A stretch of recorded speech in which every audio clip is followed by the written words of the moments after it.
महाराणा प्रताप और बादशाह अकबर की लड़ाई भारतीय इतिहास की महानतम शौर्य गाथाओं में से एक है। एक तरफ जहां अकबर चाहता था कि मेवाड़ मुगलिया सल्तनत के आगे झुक जाए, तो दूसरी तरफ महाराणा प्रताप जो घास की रोटियां खाकर भी जी लेंगे लेकिन कभी इस जालिम को झिल्ले इलाही नहीं कहेंगे। वह दौर था जब पानीपत का युद्ध जीतकर अकबर लगभग पूरे भारतवर्ष का बादशाह बन चुका था। पंजाब से बंगाल और कश्मीर से विंध्य तक उसका साम्राज्य फैला हुआ था। उसकी चमकती हुई तलवारों के आगे पूरा भारत नतमस्तक हो चुका था। अनगिनत राजे रजवाड़े उसके कदमों में गिर चुके थे, लेकिन मेवाड़ पर विजय का स्वप्न अब भी अधूरा था। अकबर ने कई बार प्रयास किया, साम दाम दंड भेद सब कुछ आजमा लिया, लेकिन महाराणा प्रताप के आगे सब कुछ व्यर्थ हो गया। आज का यह वीडियो एक ऐसे महान योद्धा का है जिसने हाथी समान दिखने वाले और अपनी शक्ति पर घमंड करने वाले बहलोल खान को एक ही वार से घोड़े सहित 2 हिस्सों में काट दिया। जो राणा में सबसे महान कहलाया, उस महाराणा प्रताप की जीवनी आपके सामने प्रस्तुत करता हूँ। तो बात उस दौर की है जब दिल्ली की गद्दी पर मुगलिया सल्तनत का परचम लहरा रहा था। अकबर की सेना देश के कोने कोने में विजय प्राप्त कर रही थी। अब उसकी निगाहें राजपूताना की ओर थीं और उसके मन में एक ही सपना था कि पूरे हिंदुस्तान को अपनी मुट्ठी में करना। लगभग सभी राजपूत राजा या तो युद्ध में हारकर या उनसे रिश्ते बनाकर अकबर के सामने झुक चुके थे, लेकिन एक राज्य ऐसा था जो अकबर की ताकत के सामने कभी नहीं झुका, और वह था मेवाड़। अकबर ने हर चाल चली, हर तरह का दबाव डाला। उसे यकीन था कि मेवाड़ भी बाकी राजाओं की तरह उसके सामने घुटने टेक देगा, परंतु मेवाड़ के राजा राणा उदय सिंह ने साफ कह दिया, मेवाड़ का राजा कोई इंसान नहीं, हमारा राजा भगवान एकलिंगजी है, हम किसी के आगे नहीं झुकेंगे। इस वीर भूमि ने हमेशा अपने सम्मान और स्वाभिमान की रक्षा के लिए लड़ना सिखाया है। हम सर कटा सकते हैं लेकिन सर झुका नहीं सकते। जब राणा उदय सिंह इतने प्रबल थे तो महाराणा प्रताप की तो बात ही कुछ अलग थी। वह समय आ गया था जब इसी महान भूमि से एक नए सूर्य का उदय होने वाला था। कहते हैं जब समय कठिन होता है तब धरती खुद अपने रक्षकों को जन्म देती है। 9 मई 1540 को कुंभलगढ़ के किले में महारानी जयवंताबाई ने एक बालक को जन्म दिया। यह बालक साधारण नहीं था। उसकी बड़ी बड़ी आंखों में अद्वितीय तेज था। उसकी मुट्ठियां ऐसे बंद थीं जैसे वह तलवार थामने को तैयार हो। जब दासियों ने राणा उदय सिंह से जाकर कहा, हुकुम, शेरनी ने शेर को जन्म दिया है, तभी राणा उदय सिंह ने गर्व से अपने सरदारों को बुलाकर कहा, यह बालक अपने प्रताप से मेवाड़ की धरती को रोशन करेगा, इसलिए इसका नाम प्रताप होगा। कुंवर प्रताप का जन्म हो गया था। उनकी माँ रानी जयवंताबाई ने उन्हें बचपन से ही एक योद्धा बनने की शिक्षा देना शुरू कर दिया। वह केवल एक माँ नहीं थी बल्कि भगवान श्री कृष्ण की अनन्य भक्त भी थी। वह महाभारत के युद्ध कौशल और भगवान कृष्ण की कहानियां प्रताप को सुनाया करती। उन्होंने बचपन से ही प्रताप के खून में धर्म, शौर्य और स्वाभिमान का पाठ भर दिया। रानी जयवंताबाई गर्व से कहती, एक सच्चा योद्धा सिर्फ तलवार की धार से नहीं पहचाना जाता बल्कि अपने धर्म, अपने वतन और अपने लोगों के प्रति अडिग निष्ठा से पहचाना जाता है। उनके ये शब्द कुंवर प्रताप के मन में उतर गए। वह कहती, तुम्हारे दादा राणा सांगा का खून इस धरती में बसा हुआ है। उनके शौर्य की कहानियां आज भी दुश्मनों के दिलों में खौफ पैदा करती हैं, और तुम्हारे परदादा बप्पा रावल, जिन्होंने विदेशी आक्रांताओं को इस भूमि से खदेड़ा, उनकी वीरता इस धरती की रग रग में बसी हुई है। यही खून तुम्हारी रगों में दौड़ रहा है। प्रताप, तुम केवल एक योद्धा नहीं हो बल्कि मेवाड़ के स्वाभिमान की जलती मशाल हो जिसे कोई आंधी बुझा नहीं सकती। कुंवर प्रताप ने अपनी माँ के इन वचनों को आत्मसात कर लिया। उनका हर कदम अब मेवाड़ की रक्षा और स्वाभिमान के लिए समर्पित था। जैसे जैसे वह बड़े होते गए, उन्होंने इन कहानियों और शिक्षा से प्रेरणा लेते गए। जब कुंवर प्रताप बड़े हुए तो उन्हें गुरुकुल भेजा गया, जहाँ उन्होंने शास्त्रों का अध्ययन किया। लेकिन प्रताप का मन केवल शास्त्रों तक सीमित नहीं था। वे दोपहर होते ही जंगलों की ओर निकल जाते, जहाँ भील समुदाय के साथ रहते और उनसे गुरिल्ला युद्ध की बारीकियां सीखते। भीड़ों से उनका रिश्ता इतना गहरा हो गया कि भील समुदाय के लोग उन्हें प्यार से कीका कहने लगे। भीड़ योद्धाओं से सीखी गई यह युद्ध कला प्रताप के भविष्य के संघर्षों में उनका सबसे बड़ा हथियार बनने वाली थी। अब कुंवर प्रताप की रुचि सिर्फ युद्ध कौशल तक सीमित नहीं थी। उनका दिल लोहारों की बस्तियों की ओर खींचा चला जाता था, जहाँ वह हथियार बनाने की कला में भी माहिर हो गए थे। लोहारों ने उनकी प्रतिभा और जिज्ञासा को देखकर उन्हें राजा मार कहना शुरू कर दिया था। वे जानते थे कि यह बालक सिर्फ एक राजा नहीं बल्कि भविष्य का वह शेर है जो दुश्मनों के दिलों में खौफ बनकर जिंदा रहेगा। प्रताप ने छोटी उम्र में ही अपने साहस और वीरता की ऐसी मिसाल पेश की थी जो किसी के लिए भी चौंकाने वाली थी। उन्होंने अफगानों की बस्तियों पर अपने पहले हमले करके यह साबित कर दिया कि उनका जन्म महलों में आरामदायक जीवन जीने के लिए नहीं बल्कि तलवार उठाने और रणभूमि में आग लगाने के लिए हुआ है। जब भी मुगलों की सेनाएं मेवाड़ की सरहद से गुजरती तो उनके दिलों में अजीब सा खौफ पैदा हो जाता था। अचानक कहीं से एक पत्थर या गुलेल का वार उन पर आ गिरता। यह प्रताप का संदेश था कि यह मेवाड़ की भूमि है, यहाँ केवल स्वाभिमान राज करता है। मुगलों के घुड़सवार सैनिकों के लिए यह संकेत होता था कि प्रताप कहीं न कहीं अपनी निगरानी रख रहे हैं। लोगों के बीच प्रताप अब केवल एक कुंवर नहीं थे, वह एक चलती फिरती वीर गाथा बन चुके थे। हर तरफ उनकी वीरता और साहस के किस्से गूंजते थे। लोग कहते यह प्रताप न केवल मेवाड़ बल्कि पूरे भारत के अभिमान का ध्वज लेकर उठेगा। लेकिन जैसा कि इतिहास में होता आया है, समय ने एक और करवट ली। राणा उदय सिंह का स्वास्थ्य धीरे धीरे कमजोर होने लगा। उनके कई पुत्र और रानियां थीं, लेकिन उनमें से धीरबाईसा उनकी सबसे प्रिय थी। धीरबाईसा ने राणा उदय सिंह को यह विश्वास दिला दिया कि उनका छोटा पुत्र जगमाल ही मेवाड़ का भविष्य होना चाहिए। यह निर्णय किसी आग से कम नहीं था। राणा उदय सिंह ने कुंवर प्रताप की वीरता, त्याग और मेवाड़ के प्रति उनके समर्पण को जानते हुए भी जगमाल को अगला राणा घोषित कर दिया। यह फैसला मेवाड़ के सामंतों और जनता के दिलों में एक धधकती चिंगारी बन गया। मेवाड़ की परंपरा थी कि सबसे बड़ा पुत्र ही सिंहासन पर बैठता है और कुंवर प्रताप ही वह पुत्र थे। लेकिन कुंवर प्रताप ने अपने पिता का मान रखते हुए इस फैसले को बिना विद्रोह किए शांति से स्वीकार कर लिया। यह उनकी विशाल हृदयता और विनम्रता का प्रतीक था। लेकिन यह फैसला मेवाड़ के सामंतों और जनता को स्वीकार्य नहीं था। वे जानते थे कि सच्चा राणा केवल कुंवर प्रताप ही हो सकते हैं और वही मेवाड़ का नेतृत्व करने के योग्य है। समय तेजी से बीतने लगा और फरवरी 1572 में जब राणा उदय सिंह का निधन हुआ, तब मेवाड़ शोक के अंधकार में डूबा हुआ था। मेवाड़ के भविष्य को लेकर जो अनिश्चितता की भावना थी, वह अब पूरी तरह से स्पष्ट होने वाली थी। इस अराजक स्थिति का फायदा उठाते हुए जगमाल, जिसे राणा उदय सिंह ने अपना उत्तराधिकारी घोषित किया था, राज्याभिषेक के लिए तैयारियों में जुट गया। महल के भीतर अपने सत्ता के स्वप्न को साकार करने के लोभ से अंधा होकर उसने बिना किसी संकोच के राज्याभिषेक का नाटक रचाया, जैसे कि मेवाड़ की जनता और सामंतों की इच्छाओं का कोई महत्व ही न हो। लेकिन जगमाल की यह चाल सिर्फ एक क्षणभंगुर सपना साबित हुई। मेवाड़ की मिट्टी के असली रक्षक और वीर सामंत, जो हमेशा से प्रताप को सच्चा राजा मानते थे, इस अपमान को बर्दाश्त करने वाले नहीं थे। और इसी क्षण रावत कृष्णदास चूंडावत, जो प्रताप के सबसे विश्वास पात्र सरदारों में से एक थे, वो गुप्ता की पहाड़ियों पर एक गर्जना के साथ खड़े हुए। और फिर रावत कृष्णदास ने प्रताप की कमर में तलवार बांधते हुए कहा, यह तलवार सिर्फ एक हथियार नहीं है राणा प्रताप, ये मेवाड़ के स्वाभिमान का प्रतीक है, उसकी स्वतंत्रता और हर उस वीर की ललकार है जिसने कभी पराधीनता को स्वीकार नहीं किया। आज से तुम वह जलती मशाल हो जो इस धरती के दुश्मनों को राख में बदल देगी। इस महान पल के साथ राणा प्रताप का राज्याभिषेक हुआ। यह एक ऐसा ऐतिहासिक क्षण था जब मेवाड़ के असली राजा का उदय हुआ। साल 1573 की शुरुआत में मेवाड़ की भूमि पर एक नई सुबह का आगाज हो रहा था। राणा प्रताप ने अपने वीर साथियों और सरदारों के साथ कुंभलगढ़ की ओर कूच किया। यह वह किला था जो अब मेवाड़ की स्वतंत्रता का प्रतीक बनने वाला था। जगमाल, जिसने महल में अपने राज्याभिषेक का स्वांग रचा था, वह महाराणा को आने की खबर सुनते ही अपनी असफलता को भांपते हुए बिना किसी संघर्ष के अकबर की शरण में जाने का निर्णय ले चुका था। लेकिन मेवाड़ की पवित्र भूमि पर कोई कायर नहीं टिक सकता था। इस भूमि को एक ऐसे योद्धा की आवश्यकता थी जो इसके स्वाभिमान की रक्षा कर सके, और वह योद्धा महाराणा प्रताप थे। इसके बाद कुंभलगढ़ में प्रताप का विधिवत राज तिलक हुआ। राणा प्रताप ने अपने सरदारों और मेवाड़ की जनता के सामने एक महान शपथ ली, जो आज भी भारत के हर वीर हृदय में गूंजती है। जब तक मेवाड़ की धरा पर केसरिया ध्वज नहीं लहराएगा, तब तक मैं महलों में नहीं रहूंगा, न आरामदायक बिस्तर पर सोऊंगा, न सोने चांदी के थालों में भोजन करूंगा। यह शपथ सिर्फ एक राजा की नहीं थी, यह मेवाड़ की स्वतंत्रता की कसम थी, जिसे हर सैनिक और हर नागरिक ने अपनी आत्मा में गहरे बसा लिया। यह संकल्प न केवल प्रताप के सरदारों को प्रेरित करने वाला था, बल्कि पूरे मेवाड़ में एक नई ऊर्जा का संचार कर रहा था। हर गांव, हर कबीले में स्वतंत्रता के लिए लड़ने का संकल्प जाग उठा था। इस महान शपथ के बाद राणा प्रताप ने अपनी सेना को संगठित करना शुरू किया। उन्होंने मेवाड़ के भीलों को अपनी सेना में शामिल किया, जो गुरिल्ला युद्ध में निपुण थे। ये भीड़ जंगलों के असली रक्षक थे। उनकी लड़ाई की शैली इतनी कुशल थी कि दुश्मन को भारी हानि पहुंचाकर वे तुरंत जंगल में गायब हो जाते थे। राणा प्रताप ने भीलों के साथ गुरिल्ला युद्ध की रणनीति को अपनाया, क्योंकि वह जानते थे कि मुगल सेना बड़ी और संगठित होने के बावजूद इन पहाड़ी इलाकों और जंगलों में भीलों की युद्ध कला का कोई मुकाबला नहीं कर सकता। भील तेज चाल, छिपकर हमला करने की कला और जंगल की भौगोलिक जानकारी में निपुण थे। उन्होंने मुगलों की बड़ी बड़ी सेनाओं को भारी नुकसान पहुंचाया था। महाराणा प्रताप ने अपने इन भील योद्धाओं को मेवाड़ की स्वतंत्रता की लड़ाई का अभिन्न हिस्सा बनाया। भीलों ने भी अपने राजा के आह्वान पर पूरी निष्ठा से साथ दिया और महाराणा की सेना को एक नई ताकत दी।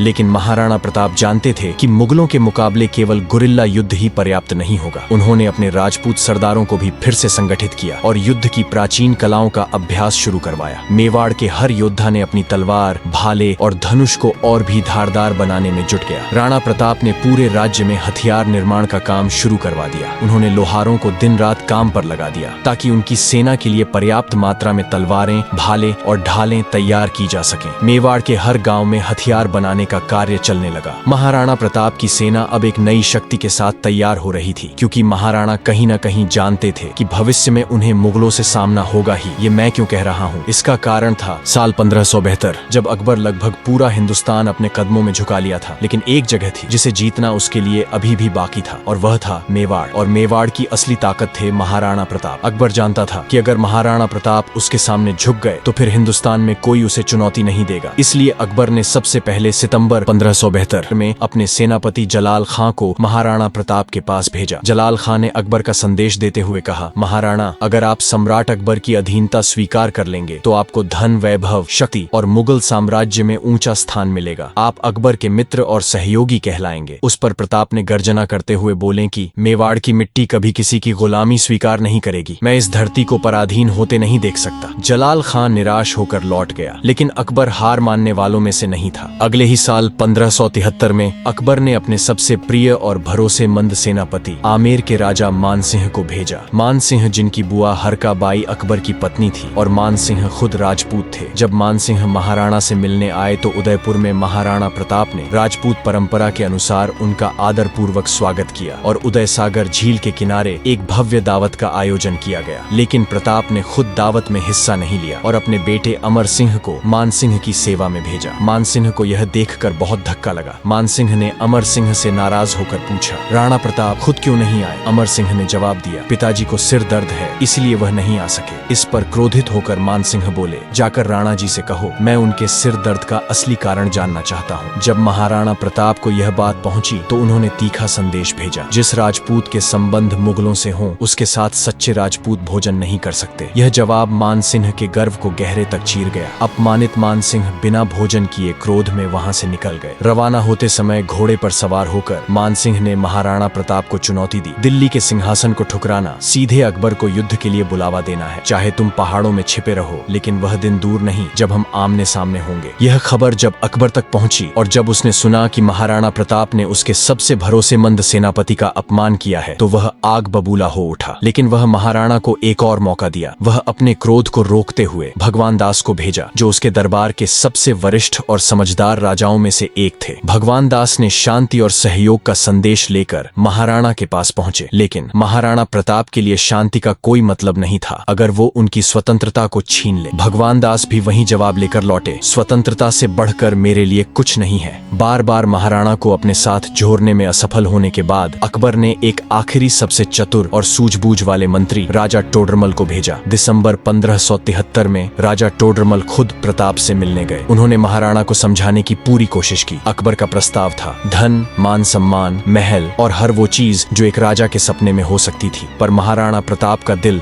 सिर्फ एक ही चीज के लिए धड़कता था, स्वतंत्रता। उन्होंने राजा टोडरमल से एक बार फिर वही कहा जो उन्होंने हर राजदूत से कहा था, स्वतंत्रता से बढ़कर कुछ भी नहीं है। चाहे मुझे अपना सब कुछ बलिदान करना पड़े, पर मैं कभी पराधीनता स्वीकार नहीं करूंगा। यह थे महाराणा प्रताप, जिनका हौसला, उनका जज्बा और उनकी दृढ़ता इतनी अटल थी कि 4-4 राजदूत भेजने के बावजूद अकबर उन्हें झुका नहीं सका। जब अकबर के दरबार में यह खबर पहुंची कि महाराणा प्रताप ने उसके समर्पण को फिर से ठुकरा दिया है, तब उसकी आंखों में गुस्से की लपटें जल उठी। सम्राट जिसने अपनी तलवार और ताकत से पूरे हिंदुस्तान को झुका लिया था, यह कैसे बर्दाश्त कर सकता था कि एक छोटा सा राज्य मेवाड़ उसकी सत्ता को अस्वीकार कर दे। अकबर ने अपना राज मुकुट उतारा और आकाश की ओर देखते हुए गरजते हुए कहा, महाराणा प्रताप, तुमने सिर्फ मेरे सेनापति का नहीं बल्कि मेरे साम्राज्य का अपमान किया है। अब मैं तुम्हें तलवार से जवाब दूंगा। अब वक्त आ गया है कि मेवाड़ की वह चट्टान जिसे महाराणा प्रताप कहते हैं, वो अपनी रौद्र रूप को दिखाए। इसके बाद अकबर ने अपने सबसे अनुभवी सेनापति राजा मानसिंह को बुलाया। मानसिंह, जो पहले से ही महाराणा से अपमानित और क्रोध से भरा हुआ था, वह दरबार में आते ही समझ गया कि अब युद्ध अनिवार्य है। अकबर ने क्रोध में मानसिंह को बोला कि यह अपमान सिर्फ तुम्हारा नहीं, मेरा भी है। मैं चाहता हूं कि तुम अपने साथ 1 लाख की विशाल मुगल सेना लेकर मेवाड़ पर चढ़ाई करो, और ध्यान रखना, इस बार ऐसा तूफान उठाना है कि महाराणा प्रताप का नाम और निशान दोनों ही इस धरती से मिट जाए। मानसिंह ने सिर झुकाते हुए कहा, जहां पनाह, आप निश्चिंत रहें। इस बार मैं मेवाड़ की धरती पर ऐसा रक्तपात करूंगा कि खुद अरावली की पहाड़ियां भी कांप उठेंगी। महाराणा प्रताप और उसके वीर अब सिर्फ इतिहास की कहानियों में सुने जाएंगे। इसके बाद देश के कोने कोने से अफगान, राजपूत, तुर्क और पठान योद्धाओं को बुलाया गया। 1 लाख की विशाल सेना तैयार की गई, जो हाथियों, घोड़ों और तोपों से लैस थी। उधर महाराणा प्रताप को पहले से ही अंदेशा था कि मुगल सैनिकों से युद्ध होने वाला है। उन्होंने वर्षों से इस पल की तैयारी की थी। जब मानसिंह की विशाल मुगल सेना मेवाड़ की ओर बढ़ने लगी, तो जब उनकी सेना ने मेवाड़ की सीमा को छुआ, यह खबर महाराणा प्रताप तक पहुंची। यह सुनते ही उनके चेहरे पर हल्की सी मुस्कान आ गई, जैसे वह वर्षों से इसी पल का इंतजार कर रहे हों। महाराणा ने अपने सैन्य शिविर में वीर राजपूत योद्धाओं और वीर भीलों को इकट्ठा किया। उन्होंने अपनी तलवार को आसमान की ओर उठाते हुए गर्जना की, वीरों, मुगलों ने फिर से हमारी पवित्र भूमि को रौंदने का इरादा किया है। यह युद्ध हमारे सम्मान के लिए है और आज हम इन्हें दिखाएंगे कि मेवाड़ की धरती पर कोई बाहरी आक्रमणकारी कभी भी अपनी विजय पताका नहीं फहरा सकता। ये धरती हमारी माँ है और इस माँ की रक्षा के लिए हम आखिरी सांस तक लड़ेंगे। प्रताप के शब्दों ने हर सैनिक में एक नई ऊर्जा भर दी। इससे पहले